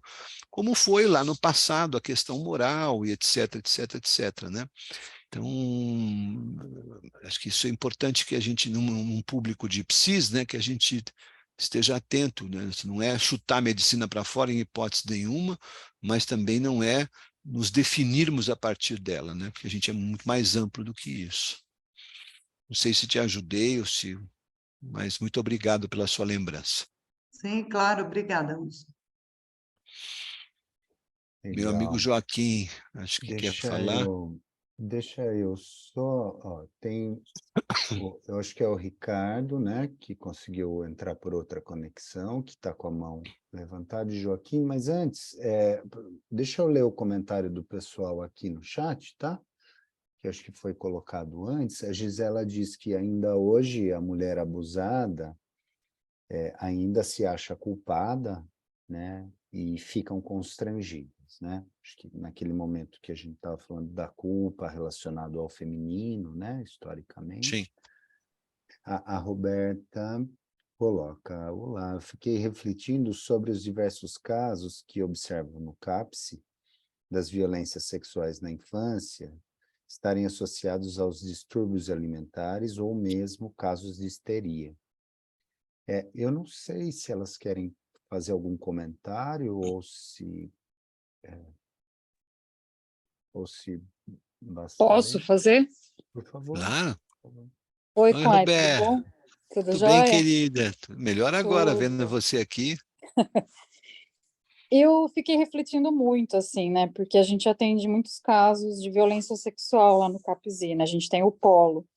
E tanto feminina quanto masculina, né? Mas o número maior é o feminino. Uhum. E é exatamente isso que vocês falaram, da questão, mesmo as crianças sendo abusadas novas, sempre fica essa questão da culpa, né? E elas nunca conseguem identificar que o adulto estava errado e elas eram as vítimas, as crianças. E aí a gente vê muito distúrbio alimentar associado e a histeria, assim. A maioria dos casos de violência sexual tem, aí a gente não sabe quem veio primeiro, assim, se essa criança ia ter ou se é isso que despertou, assim. Mas está muito associado, muito essa questão da morte, de não quero viver, isso que foi falado da questão da relação com a mãe, com o pai, dessa coisa, além da violação, essa coisa assim, da falta de proteção, do abandono. E aí eu fiquei refletindo em vários casos que a gente encontra lá. Então, eu também não sei, não me debrucei sobre isso, mas eu tenderia a concordar com você na observação, né, na observação, como a questão histérica como uma solução à cena do abuso, né? Como um Uma destino da... solução à violação. Exato, né? Trágica, sem sombra de dúvida, né? Não estamos falando aqui de coisa boa, né? Mas eu não diria que é ao contrário, sabe? Que veio primeiro o ovo ou a galinha aí, não é? Né? O E que nem eu importa percebo. no final, né? Não, É claro, só entender mesmo. claro, claro. Mas que deve ter alguma coisa a ver exatamente, né, com esta questão da culpa estrutural, que eu acho que a gente pode usar essa expressão, dessa culpa estrutural, né, Uhum. especialmente que repousa sobre a mulher, e especialmente sobre a questão sexual. Né? Quer dizer, tem um trabalho, agora não vou saber citar ele de cabeça aqui, mas um tratado da Igreja Católica de alguns séculos atrás sobre o martelo, que alguém me ajuda aqui, o martelo das bruxas, né? É o martelo das bruxas, né? Acho que é isso, né? É um nome em Que latim, né? isso tem um nome, eu não sei falar latim, mas que coloca exatamente esse, assim, desenha a mulher, né, de uma maneira horrível, né? Tem uma outra autora francesa já falecida, que trata dessa questão também do feminino, que é muito interessante, em que ela diz assim, veja, a figura do demônio, não é?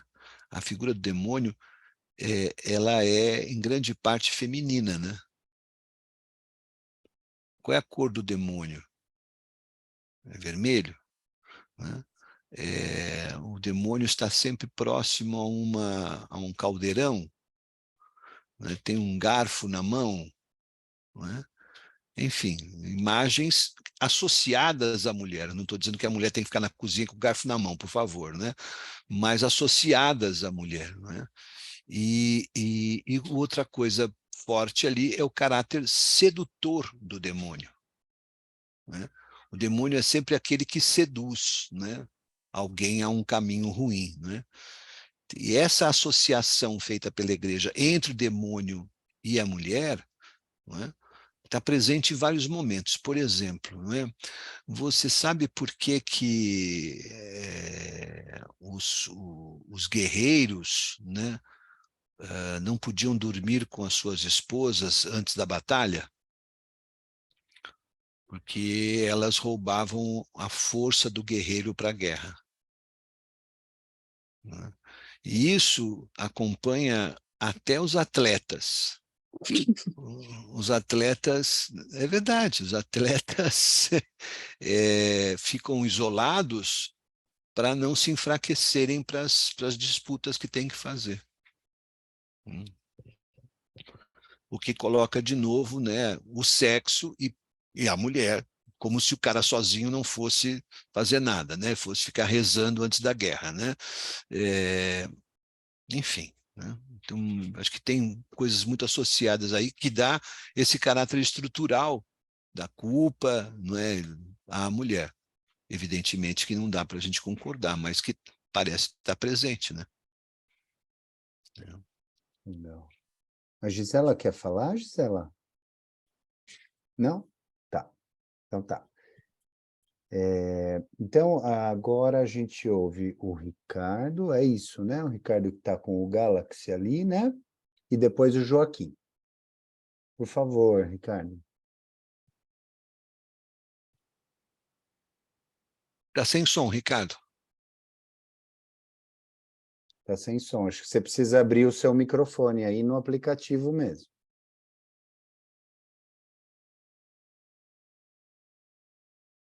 Está mutado. Tem que abrir no aplicativo. Clica, tem o ícone do microfone aí, não sei se você acha.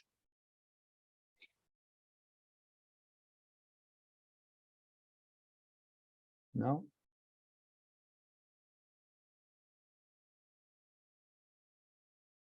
Acho que ele não está conseguindo. Você não consegue abrir ele daí, Bruno? Deixa eu ver. Deixa eu ver se eu consigo abrir. Abriu. Aí, Abriu. Isso. consegui. Então, a questão do demônio é uma questão muito... Tem duas versões. Tem a versão do Freud. Para o Freud, que eu estava lendo aí no Ego e no Id, no livro, no volume das obras completas, né? Tem a ver com a interpretação dos sonhos, tem a ver com o pai, né? Com o superego, né? Assim, é uma introjeção no inconsciente do ego, né? No superego. Mas, para a religião, para o dogma, é claro que existe, do ponto de vista consciente, a questão da mulher, né? A Eva é o demônio, etc. Mas a questão da esqueci da fé. Eva. Esqueci da Eva. Sim, sim. Mas para o Freud, na interpretação dos sonhos, é sempre uma relação do pai. Tanto que tem o lobo, o animal, é sempre uma introjeção, uma introjeção inconsciente, é muito sutil, né, das relações do pai. Mas o que eu estava querendo falar, assim, eu acho que o filme ele tem uma conotação muito política, assim, é claro. E existe uma análise comparada, assim, a gente pode comparar com a situação do Brasil, em alguns casos, como eu deixei lá no chat, a questão dos latifundiários, do populismo, né? Dos latifundiários do Nordeste, tal, que é uma questão de 3 séculos, não é uma questão nova. Assim. E só para ter uma comparação do filme entre a Irlanda e o Brasil, porque foi um momento da grande fome, foi um momento histórico específico para a Irlanda, né? Não é um momento histórico comum, assim. Foram 4 anos e 25% da população da Irlanda sucumbiu, faleceu, e mesmo as pessoas que emigraram, consta no Canadá, muita gente foi para o Canadá, como esse casal, né, e a protagonista do filme, né, muita gente lá morreu também de fome, continuou morrendo de fome, porque não havia trabalho lá também. E a questão da imigração. E também esse período da Irlanda foi o período da formação do IRA, né, do Exército Republicano Irlandês. Foi um período bastante Conturbado, né? Conturbados. Os latifundiários, essa questão política, eu acho que é uma questão fundamental no filme, porque talvez a gente aqui no Brasil não tenha muita noção do que era a Irlanda naquele momento. Eu acho que vale a pena ressaltar, assim, mas em relação ao Brasil, no Nordeste, a gente vê o que aconteceu nas favelas do Rio de Janeiro, a gente vê. É claro que existe uma situação do ponto de vista psicanalítico, assim, só para avançar alguns quilômetros, assim, umas milhas, assim, a gente tem a questão da culpa, a questão do sadomasoquismo, a questão da perversão, né? Pegar uma criança de 9 anos, uma menina de 9 anos, assim, e é claro que diante da situação econômica da Irlanda naquele momento, né, assim, que isso se passou como uma espécie, como uma forma de normalidade, assim, né, assim, uma pseudo-normalidade, essa perversão, lidar com o princípio do prazer, né, assim, cair na real dessa forma, cair no princípio da realidade, ou seja, cair na real em relação a libido, assim, libido, aliás, libido vem, o Freud cria da palavra Lieben, né, que é querida, que é amor, né, que é vida, né, assim, não é uma palavra, para o Freud era natural, é um léxico do alemão dele, né, mas lidar com prazer nessa situação, assim, da mãe, como ressaltou a nossa colega aqui, né?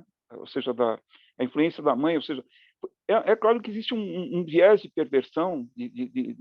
A fase oral, é claro que a fase anal também. A fase anal tem a ver com a grana, né? com dinheiro, né? Assim, com toda essa questão. São as duas fases, a oral e a anal, né? Porque a menina ela acaba se mobilizando pela miséria também, né? Assim, e acaba e a questão da fé, do dogma, ou seja, também está relativa a isso. Mas a gente vê que no Brasil, eu acho que um dia, assim, o que esse filme, finalizando, o que esse filme tem a ver com a gente é que um dia pode explodir a coisa também aqui, né? A gente vê os latifundiários do Nordeste, a gente vê o pessoal vivendo com R$600 por mês de auxílio, a gente pagando uma fortuna, o álcool e a gasolina sendo taxados, assim, e o preço dos supermercados, por causa do álcool e da gasolina sendo taxados, duplicando. Assim, a comida de janeiro até maio praticamente duplicou de preço, né? Por causa desses impostos que estão sendo colocados para financiar esse Bolsa Família dessas pessoas que vivem na terra dos coronéis, assim, latifundiários do Nordeste. Quer dizer, é uma coisa assim, o populismo, o que o populismo está fazendo, assim, quer dizer, isso aconteceria com qualquer um dos candidatos, qualquer um seja o Bolsonaro, seja o Lula, com qualquer um dos candidatos. Eu não acredito que isso seja responsabilidade de um, é que é responsabilidade do populismo, dessa forma, e da fé, assim, também, e desse contexto de perversão que a gente vive. Eu estou generalizando, estou passando por cima de muita coisa, assim, falando sobre o viés político, sobre o viés psicanalítico, mas eu acho que não dá para ir muito mais além, assim, por aqui. Olha, maravilha, assim, muito obrigado pela chance, por poder participar, assim, vocês estão sendo geniais, assim, muito obrigado. Obrigado a você pelas palavras. Acho que sim, cada tema poderia ser explorado profundamente, né? Mesmo a questão política envolvendo a questão da grande fome lá na Irlanda, na Europa de um modo geral e tudo mais, permite a gente aprofundar bastante esse tema. A outra ideia que eu acho que a gente bem sabe, né, o que isto trouxe para o mundo, que foi justamente a questão das colônias, dos impérios, né, e as suas respectivas colônias, a explosão que isso, né, trouxe com a Primeira Guerra Mundial, né, ou eclodiu com a Primeira Guerra Mundial.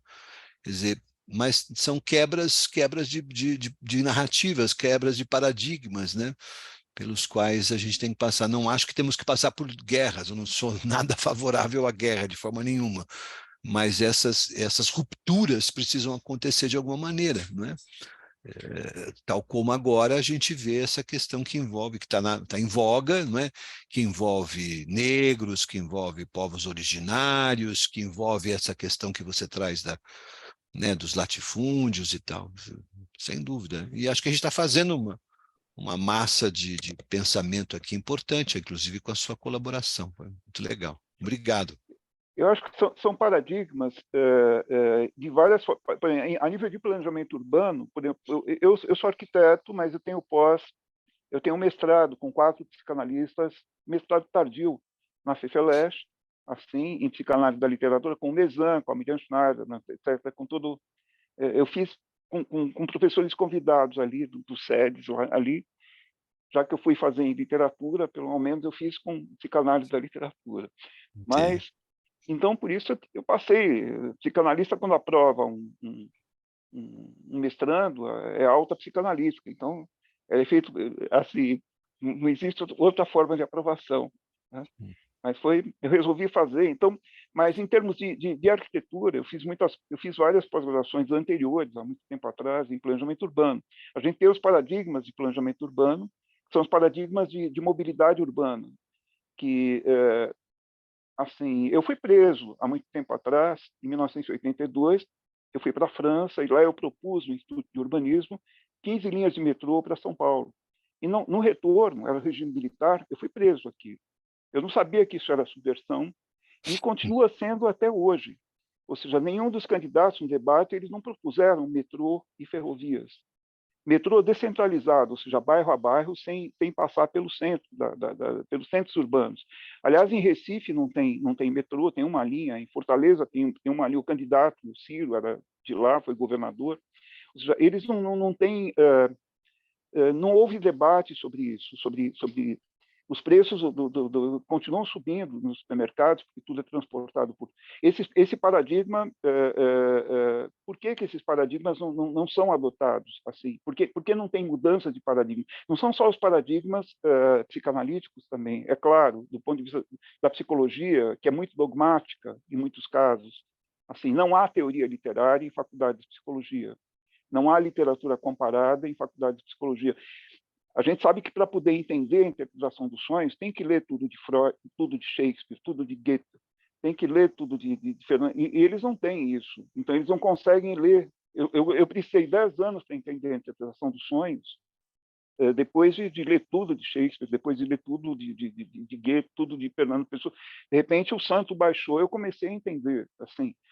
Mas, sabe, não é assim, aí eu li quase que os 23 volumes das obras completas, fui lendo devagar, em 1 ano, 2 anos, mas a maioria das pessoas não consegue ler, assim.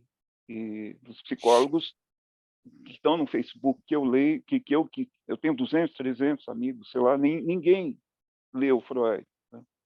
Eu acho isso muito complicado, assim, né? Mudar esses paradigmas, assim, por que não dão literatura comparada? Por que não dão teoria literária em faculdade de psicologia? Por que a igreja, as PUCs, por que nas PUCs não tem literatura comparada e teoria literária em faculdade de psicologia? Quer dizer, o dogma é... Por que existe só os manuais de comportamento padrão? Assim, o sujeito faz concurso para uma faculdade, para trabalhar como psicólogo, para a vara, tribunais, e não, sabe, e lida com os manuais de comportamento, com a psicologia comportamental, assim, mas não lida com isso. O certo e errado, o dogma, né, acaba, assim, sendo privilegiado. Mas a gente tem que lidar com isso, sabe? Eu acho isso realmente... o que você falou em termos de paradigmas, assim, está em todos os níveis, assim, né? Eu não vou me alongar mais, senão o tempo é curto para todos nós aqui. Obrigado, Ricardo. Obrigado você também. Vamos lá, Joaquim.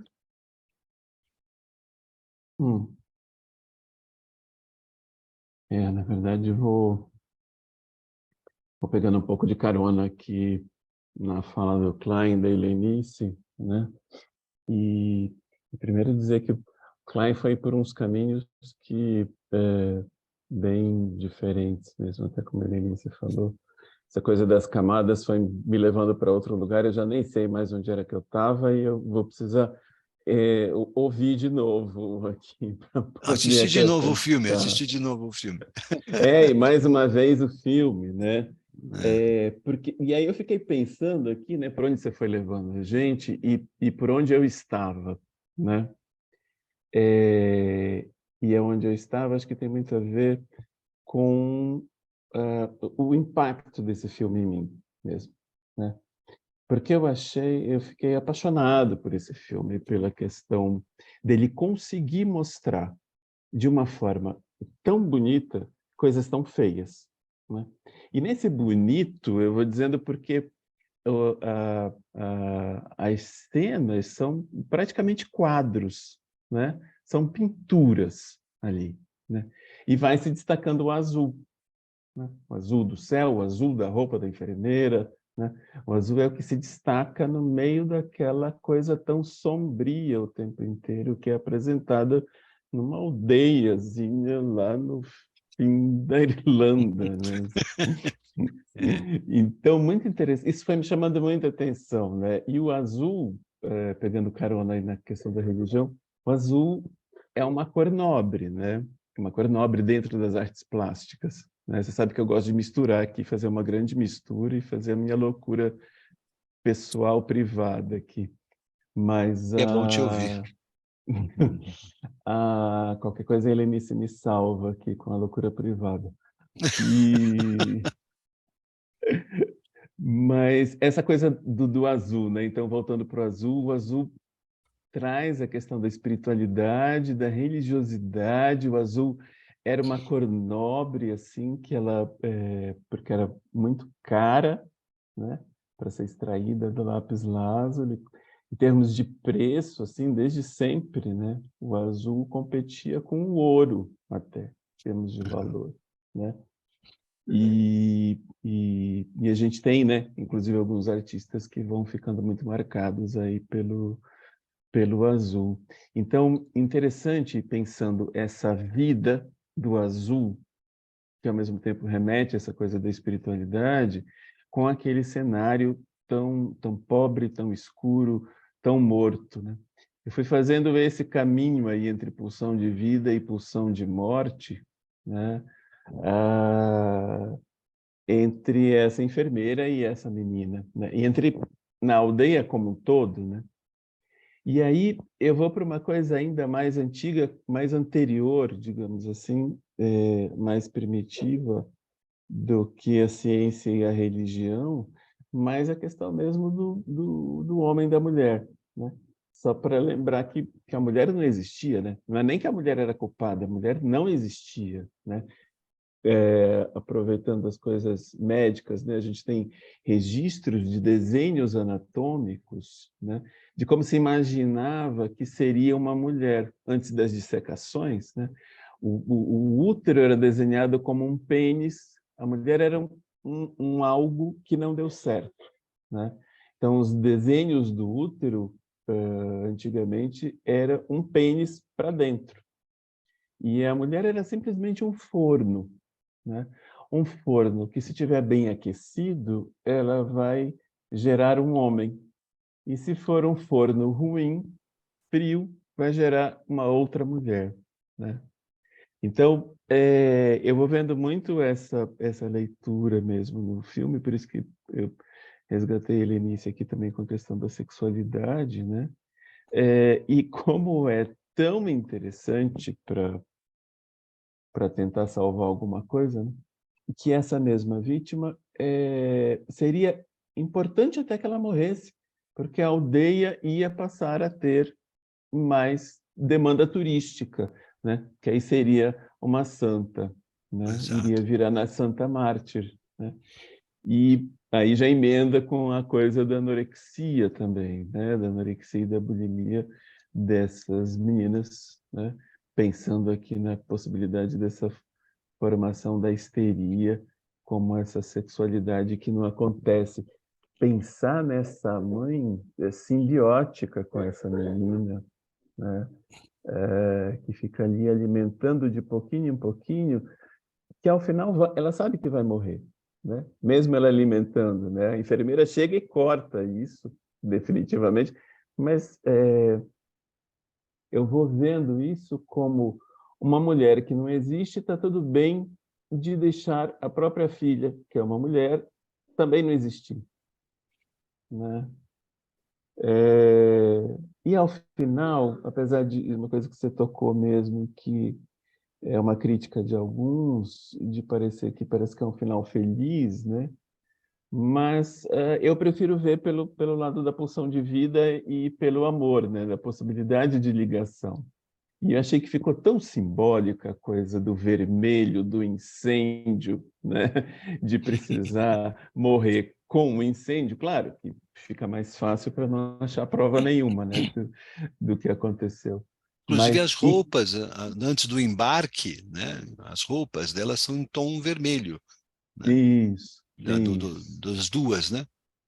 E que tudo isso acontece também a partir dessa mudança da enfermeira, quando ela retoma o sexual dela, né?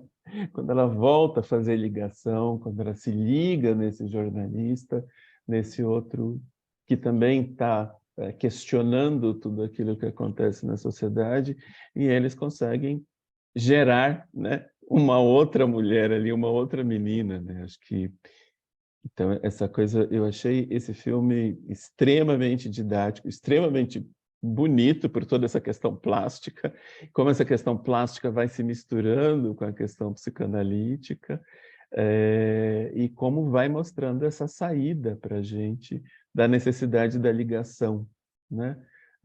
Dessa pulsão de vida que vai ligando a gente, que eu acho que é um tanto que a gente faz nesses nossos encontros aqui, de poder pensar junto, né?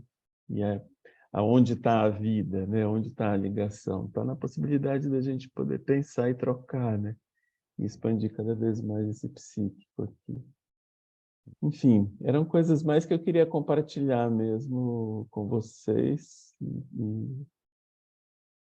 E a culpa é sua, porque você me levou para essas outras camadas e eu vinha trazendo as minhas camadas aqui. Não, estava pensando no nosso encontro, né? O meu com você, não é? A gente tem o Ataque dos Cães para fazer, né? Ainda Que é temos a pendência. tem uma pendência disso, né? E que de algum modo a gente pensava isso em torno da masculinidade, né? Toda aquela questão, não é? Isso. E agora estamos aqui com o feminino, não é?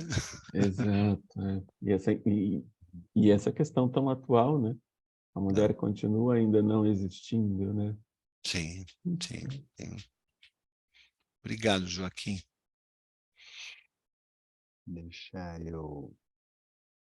O Júnior colocou um comentário, talvez acho que se ninguém tiver mais alguma questão, talvez possa ser o último, ou que atire a primeira pedra, né, para a gente fazer o último comentário. Então, vou ler o Júnior, e aí se alguém arriscar fazer o último comentário, a hora é agora, tá? O Júnior coloca assim: boa noite. Sobre a queima da casa, próxima ao final do filme, ao meu ver, indica um final do domínio religioso extremo sobre a garota, onde uma nova estrutura familiar se instaura. Essa queima pode ter uma simbologia relacionada à Inquisição, mas nesse contexto, de forma invertida, onde a ciência queima a religião, quer dizer, Acho legal. O Júnior está aqui no cantinho, achei você. Eu acho que sim, eu também fiquei pensando bastante a respeito desse, sim, sobretudo o fato de que ela própria acaba se queimando inadvertidamente ali, né? Sai com as mãos queimadas, né? Não evidentemente a marca do crime, né? Dessa inversão que você propõe, que eu não tinha pensado nessa ideia da aquisição. Pensei na fogueira, né? Pensei na fogueira, mas não conseguia avançar muito nisso tudo. Mas acho que é uma ótima ideia, né? Assim, uma ótima ideia pensar nessa inversão. Dá para a gente considerar. Eu imediatamente concordaria com isso. Acho que uma alusão interessante, né? Que pode ser feita. Legal. Bom, Vou me aventurar, então. vai, olha lá. Aí. Não, Tava no dole uma, dole duas, aí você vê. eu fiquei aqui, assim, me encorajei com a fala do Joaquim, porque eu também, quando assisti o filme, fiquei em outras camadas, e apesar de ter, né, me feito todo sentido também essa questão que você marcou, né, Klein, da ciência, da religião e as demais camadas e tudo mais, mas queria compartilhar o que ficou muito vivo para mim quando eu assisti, esse lugar da enfermeira, que entra nessa família, né, que entra nessa dinâmica familiar e aí, no decorrer do filme, a gente percebe que ela faz um corte entre a relação da menina com a mãe e essa mãe que, assim como a sociedade como um todo, não consegue percebê-la, não consegue olhá-la, fica ali envolvida com as questões da fé, da religiosidade, de tal forma que impede, né, a percepção do que de fato está acontecendo ali com a menina. E eu fiquei pensando muito, assim, do quanto que nós, psicanalistas, às vezes, ocupamos esse lugar, assim como da enfermeira, de tábua de salvação, porque a situação da menina na sociedade, na família, não tinha por onde ela pegar. E aí, às vezes, né, o psicanalista entra como uma esperança, né? E de fato, foi isso que aconteceu, né? Eu não sei o que é que aconteceu depois, que eles fugiram e tudo mais, certamente ela teria outros desdobramentos, outros desafios a serem encarados, mas talvez não ali, então, já com alguém que pode olhar para ela, talvez ficaria menos mortífero do que o que ela vivia lá. Então, eu, enfim, fiquei pensando um pouco nessa dimensão também, né? E fiz aqui, talvez para encerrar, trazer para vocês. Não, eu acho que sim, eu acho que a dimensão da intervenção, né? Acho que você está falando disso, né? Da intervenção dela ali com a mãe, com todos, e ela vai fazendo isso, vai tentando fazer isso até mesmo lá no comitê, não é? Ela faz algumas posições mais radicais, mas que não é ouvida até pela condição de mulher dela, né? Ela vai conseguir fazer isso de alguma forma com a mãe, né? Mas que vai se escorar no padre, né? Porque a cena seguinte é o padre vindo dizer, não, não se meta, fique no seu lugar, só não foi chamada para dar palpite aqui, só para observar. Mais ou menos isso que foi dito a ela, né? Mas acho que de algum modo funciona um pouco ali a intervenção, porque se sustenta a não contato, né? Agora, o que me sugere, Bianca, isso é que veja que não me parece exatamente não me parecem coisas novas que são colocadas, né, para que essa intervenção se faça, né? É com os próprios elementos, né, dispostos aí. Não é preciso trazer alguma coisa do externo para dizer, olha, vamos mudar tudo porque tem um elemento externo aqui, né? Nada disso. Eu acho que é com as próprias peças que estão em jogo, né? Com as próprias peças que estão em jogo. Isso me parece importante, porque remete diretamente ao lugar do analista, né?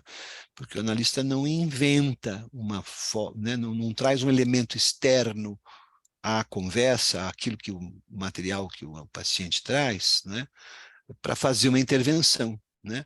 A intervenção é feita pelo ângulo, né, pela mudança de ângulo com que se olha o conteúdo do que o paciente traz, né? Quer dizer, então, não se trata de trazer, né? É aquela história de, vamos trazer uma informação nova para o paciente, né? No livro tal, consta tal informação. Nada disso, né? Nada disso. É com o próprio conteúdo, né? Apenas uma mudança de olhar sobre aquilo, né? Enxergar aquilo.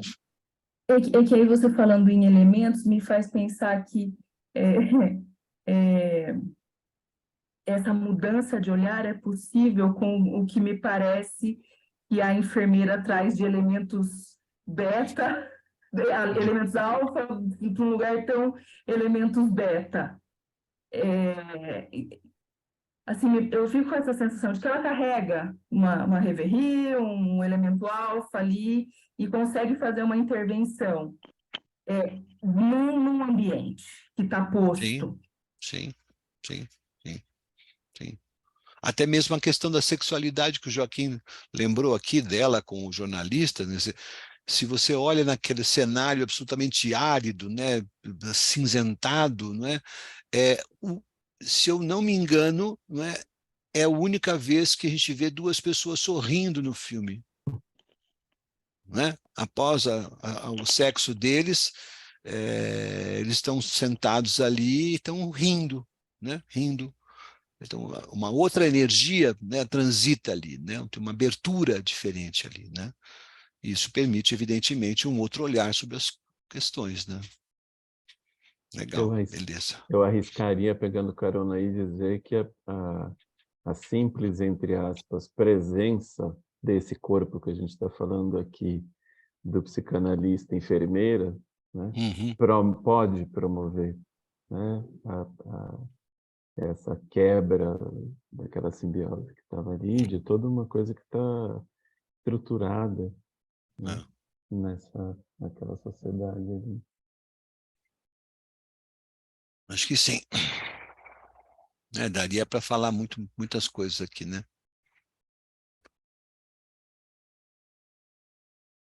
Bom, acho que chegamos ao fim.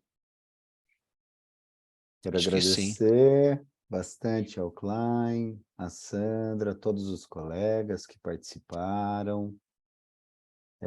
Foi ótimo. Em breve a gente vai subir para o YouTube, tá? E fica novamente o convite para vocês darem uma olhadinha lá no nosso canal do YouTube, que os outros cines estão postados lá. Tá bom? Beleza. Obrigado, Klein. Obrigado a Muito vocês, bom. obrigado a todos, Grande especialmente o abraço. pessoal de Araraquara que está presente aí. Muito obrigado pela presença. Muito legal. Boa noite para todo mundo. Boa noite a todos. Boa noite. Beijo. Obrigada. Tchau, tchau. Boa noite. Tchau, tchau. Tchau.